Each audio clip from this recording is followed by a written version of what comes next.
same child who had played school and pretended to be a teacher for years. She now hated it, and at 5 years old she was done. So I did what any parent probably does. I chalked it up to her being tired. After all, starting school is exhausting for anyone, let alone a 5-year-old. On the 6th day, she told me she still hated school. On the 7th, and on the 8th, she told me that her teacher hated her. On the 9th day, she said that she had a stomach ache. Please don't make me go, Mom. And my heart dropped because this was no longer just a crazy idea from a 5-year-old, but it had become her reality, and in her reality, school was a place that was not meant for her. My name is Pernille Ripp. I'm an author, I'm a teacher, and I'm a mother. I am someone who believes that we can change our public school system from within. That for too long, we have ignored the voices of our students, and we are now paying the price. We have created schools that many children no longer want to be a part of, so it's time for us to break some rules. For the past 5 years, I've tried to give the classroom back to my students. I've realized that since I could not change my students, I could only change the way I teach. I could move away from grades, from homework, from punishing children until they behave, and rewarding them to get them to excited. I could make school about the very students we teach, and not the curriculum we have to cover. But to do this, I had to break the unwritten rules of school, and it is terrifying, no matter how many years you have taught. Society force-feeds us with what school should be so that when we bring in new ideas, or even trust our own instincts, we assume it will never work because it's against the rules. But I was so close to quitting 5 years ago anyway that it didn't matter. So what I discovered was this: even the smallest changes can make monumental differences.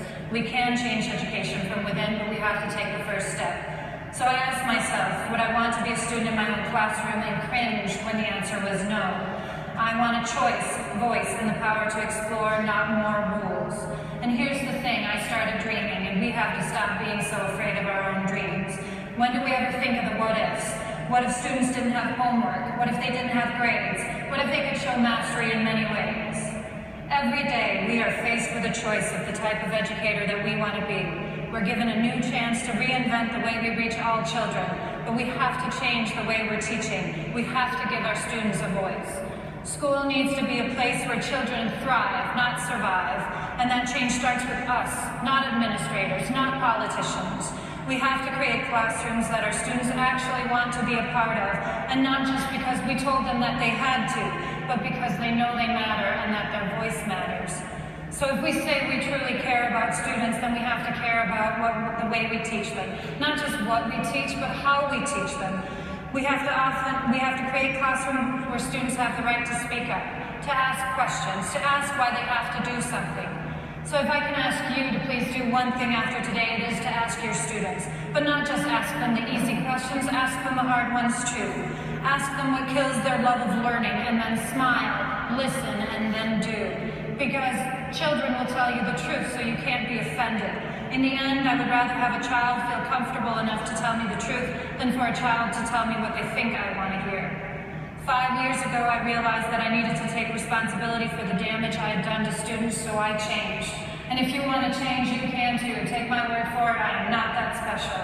We must practice being brave because our very future depends on it. I believe that there was one way to do school to kids. Now I know that school needs to change, and we have to change it from within. Part of that change needs to be about including the voices of our students. School can no longer just be done to our kids, they must experience and own it. So we must fight for change within our system, and we do this by giving our students a voice to fight with. Some educators say that they're tired of fighting that school is broken, but I say there's hope. That among all of this poorly considered reform, we can still look at our students and see their dreams. Have hope because they do. They hope that school will become about them again. We are the change for all of those children whose lives have been determined by assumptions and circumstance.